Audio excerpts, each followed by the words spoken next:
What if the most influential empire in history wasn't an empire at all? Before the Roman legions marched, before the pharaohs built their pyramids, before the Silk Road connected east and west, a scattered collection of city-states, separated by mountains and sea, ignited a flame that would light up the world. They were not a single nation, but a brilliant, brutal family of rivals. They gave us democracy, yet clung to slavery. They celebrated reason, yet consulted divine oracles. They forged an unbreakable bond on the battlefield, only to tear their own world apart in civil war. This is the story of Greece, not as a footnote to Rome, but as a crucible of genius, ambition, and contradiction. A civilization that died, but whose ideas became immortal. This is the story of the Greek Empire, and how its fire still burns in the heart of our modern world.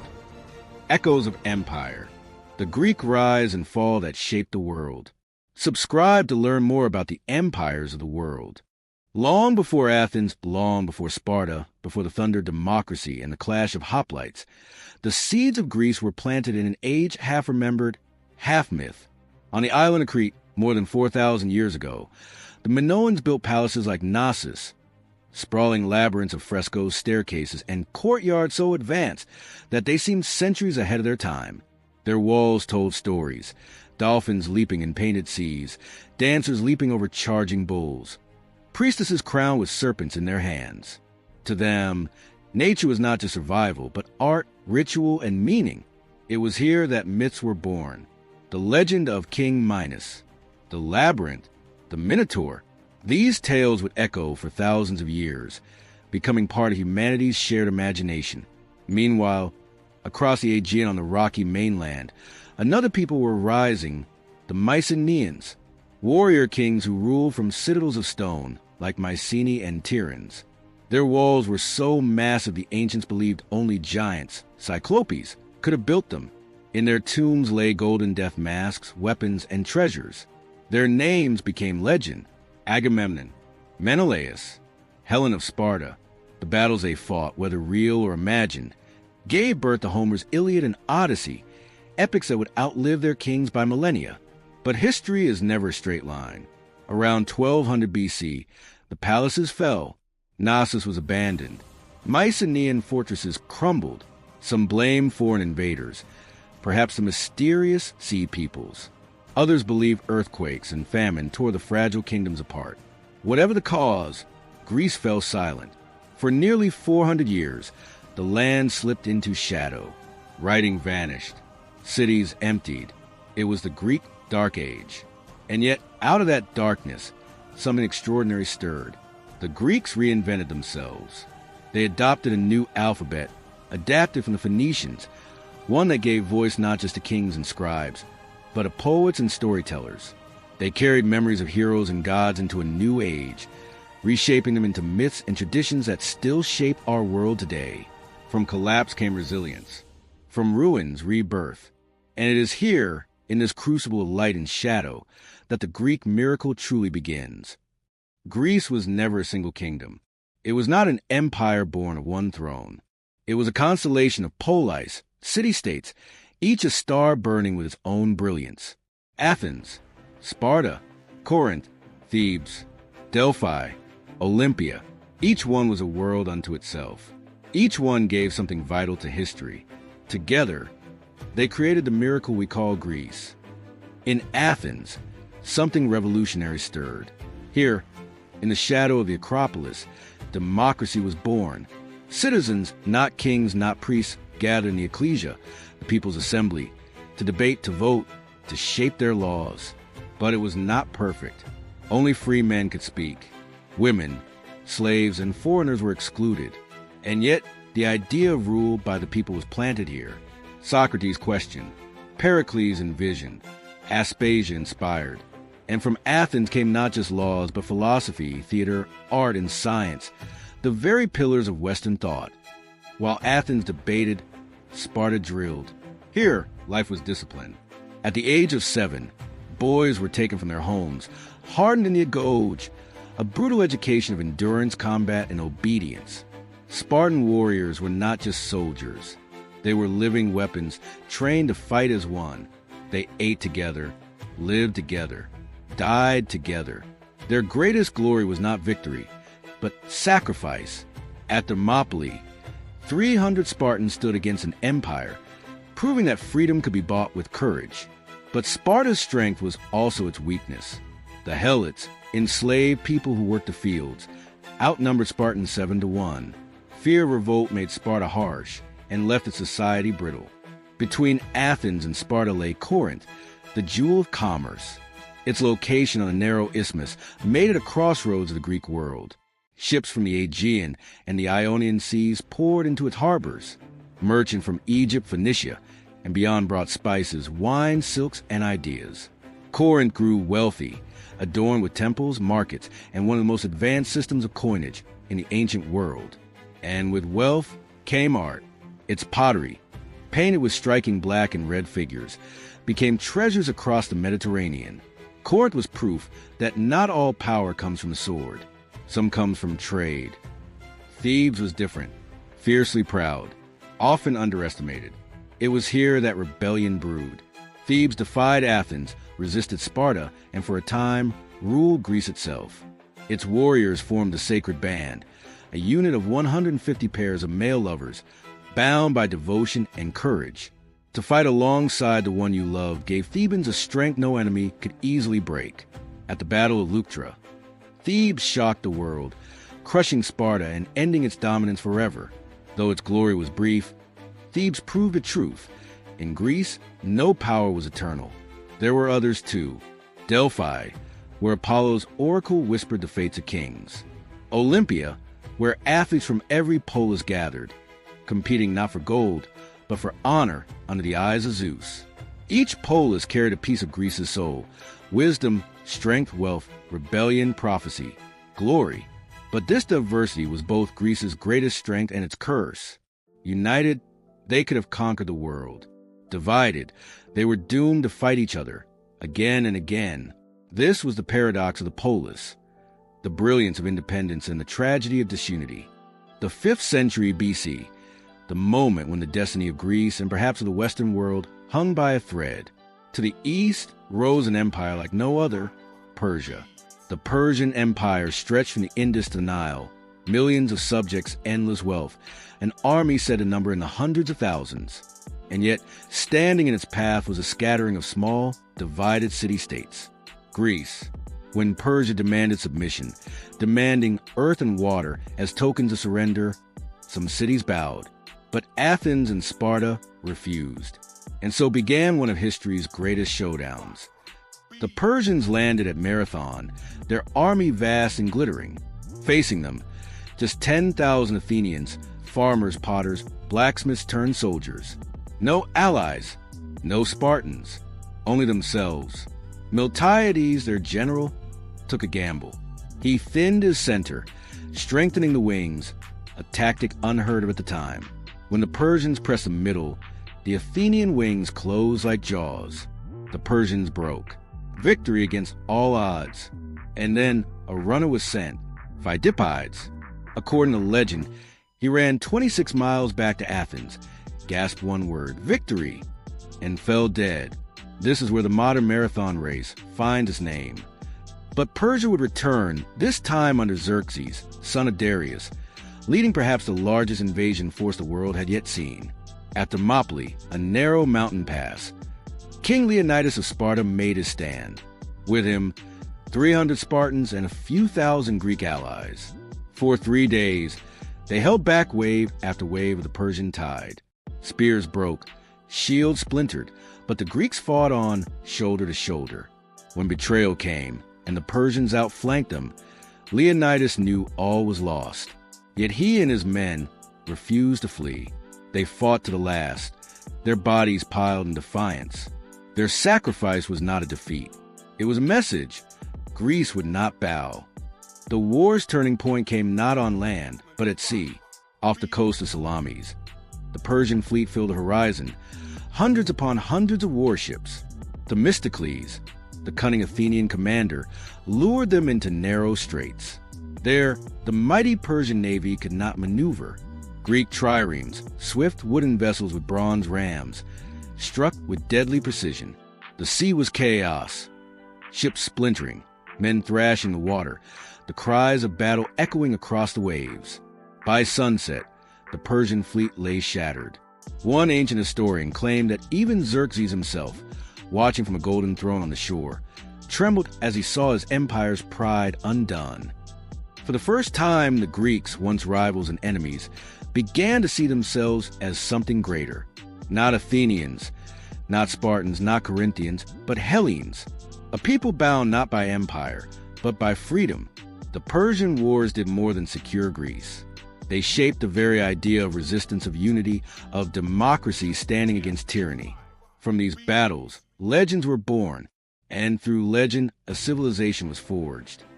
After the Persian Wars, when ashes still smoldered on Athenian soil, the city chose not despair, but rebirth. Under the leadership of Pericles, Athens rose from ruin to glory. He called marble from the quarries of Mount Pentelicus, ships from every corner of the Aegean, and craftsmen from across the Greek world. The Acropolis became a crown of stone and art, a monument to both gods and men. At its summit stood the Parthenon, not just a temple to Athena, the city's protector, but a statement that human hands, guided by vision, could touch the divine. Its columns defied time. Its sculptures told stories of heroes, gods, and the eternal struggle for order over chaos. But Athens' greatness was not carved only in marble. It was spoken in words, acted on stage, and debated in the marketplace. In the theater of Dionysus, tens of thousands gathered under the open sky. They wept at the tragedies of Aeschylus, Sophocles, and Euripides, plays that asked timeless questions about justice, fate, and the human soul. In the Agora, the heart of the polis, ideas clashed sharper than swords. Socrates wandered barefoot, asking questions that unsettled even the powerful. What is virtue? What is justice? What is the good life? He left no written word, only echoes that his student Plato would capture, building the academy, the first great university of the Western world. And from Plato came Aristotle, the philosopher of everything. He charted the heavens, dissected animals, categorized governments, and trained a future conqueror, Alexander the Great. Art, philosophy, democracy, science, all reached new heights in this age. Athens became the lighthouse of the ancient world, its brilliance seen across seas and centuries. Yet Athens was more than marble and philosophy. It was an idea that human beings, flawed yet striving, could build something enduring through reason, beauty, and shared voice. An idea so powerful, it still shapes us today. But glory breeds jealousy. Athens, fresh from victory over Persia, stood tall. Its empire stretched across the Aegean. Tribute poured in from allies. Its navy unmatched. Its monuments dazzling. And its people proud. Too proud. In the shadow of marble temples, resentment grew. For while Athens claimed to protect Greece, it ruled like a master. Allies called a tyrant. And none resented Athens more than Sparta. In 431 BC, small disputes lit the flame. A quarrel between allies. Corinth calling for Spartan aid. Athens tightening its grip on trade. It should have been a skirmish. Instead, it became a war. Sparta, master land. Athens, master sea. Two powers opposite in every way, locked in a struggle neither could abandon. Athens' strategy was bold. Its people crowded behind the long walls, shielded by their fleet. But walls cannot hold back disease. In 430 BC, a plague swept the city. Men, women, children, gasping, burning with fever, dying by the thousands.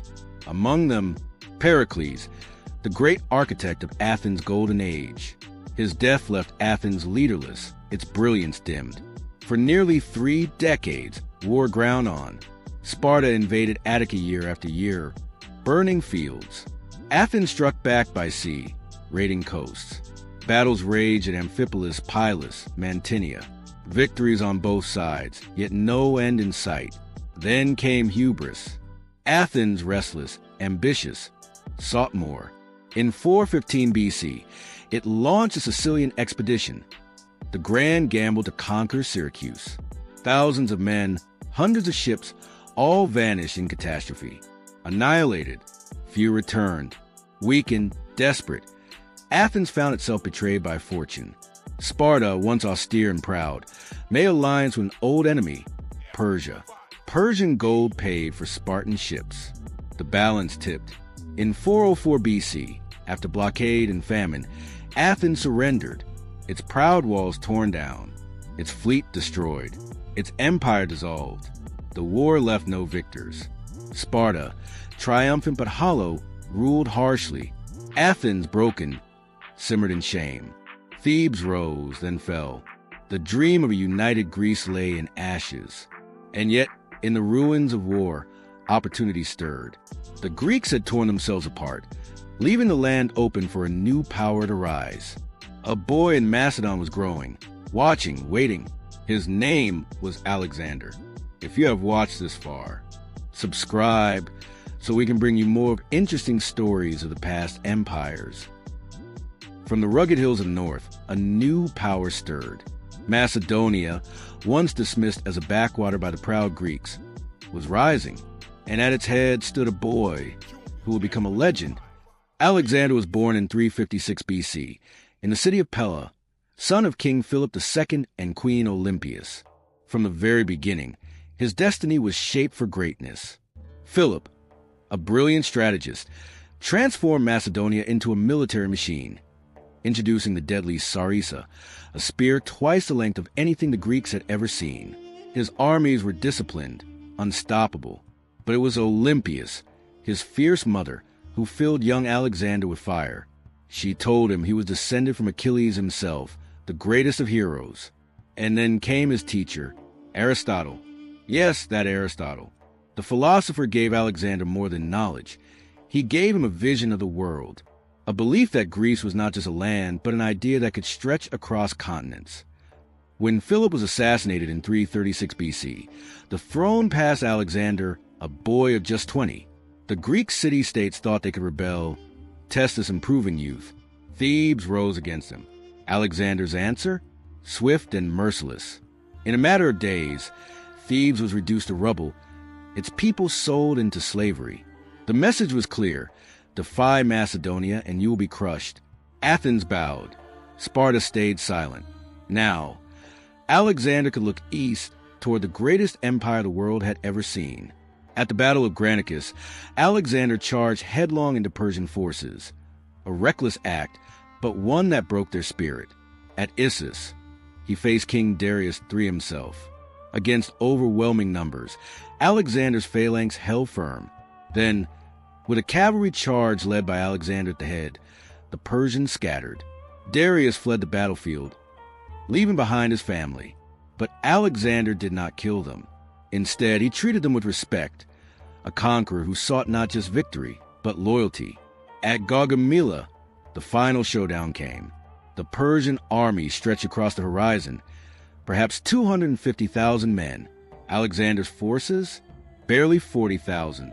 Yet with perfect timing and brutal precision, Alexander cut to the Persian center, forcing Darius to flee once again. The Persian Empire, centuries old, crumbled. Alexander stood as master of Asia. In Egypt, the people welcomed him as a liberator. At the Temple of Siwa, priests declared him the son of Zeus Ammon, a god made flesh. He founded a city there, Alexandria, a city of light, trade, and knowledge. It would become the greatest library in the ancient world, a beacon of human learning.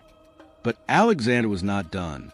He marched east, further than any Greek had dreamed, across deserts, through mountain passes, into India itself. At the Hydaspes River, he faced King Porus, whose army fielded war elephants, creatures the Greeks had never seen. The battle was brutal, mud and blood mixing as elephants charged the Macedonian phalanx. Yet Alexander triumphed. Porus, captured and defeated, was restored his throne, for Alexander respected courage, even in an enemy. But his men were weary. Years of endless marching, battles fought in lands they did not know. At the banks of the Hyphasis River, they refused to go further. For the first time, Alexander had to turn back. On the long return to the Gedrosian desert, thousands perished, heat, thirst, exhaustion. Alexander's empire stretched wider than any before, but it came at a terrible price. In 323 BC, in the city of Babylon, Alexander fell ill. Some say fever, some whisper poison. At just 32 years old, the greatest conqueror the world had ever seen was gone. He left no heir. His generals, the Diadochi, carved his empire into pieces, each fighting for power. And yet, Alexander's dream did not die with him. From Egypt to Mesopotamia, from Syria to Bactria, Greek culture spread like wildfire. Cities he founded became centers of trade, learning, and art. Greek became the language of science and philosophy. In Alexandria, scholars mapped the stars, dissected the human body, and preserved knowledge that would shape the world. This was the legacy of Alexander, not just the empire he built, but the civilization he left behind, a civilization we call Hellenism. From a boy in Pella to the edge of the known world, Alexander's name became eternal, a conqueror, a visionary, and a reminder of how far ambition can carry humanity. Greece eventually fell to Rome, but in truth, it was Greece that conquered Rome. The legions of Rome marched across the Mediterranean, claiming city after city, fortress after fortress. Yet with every step, they absorbed something older, deeper, and far more powerful than any army: the culture of Greece. The Romans built aqueducts, roads, and amphitheaters. But look closer, their marble columns were Greek. Their gods wore Greek names before they wore Latin ones. Their poets wrote with Greek inspiration. Even Rome's most famous philosophers, like Cicero and Seneca, measured their thoughts against the works of Socrates, Plato, and Aristotle. Rome gave Greece its empire, but Greece gave Rome its soul. When the Western Roman Empire collapsed in the 5th century AD, many civilizations vanished into the shadows of history. But Greece endured. Its wisdom was carried east to Constantinople, the new Rome, where Greek remained the language of the Byzantine Empire for another 1,000 years.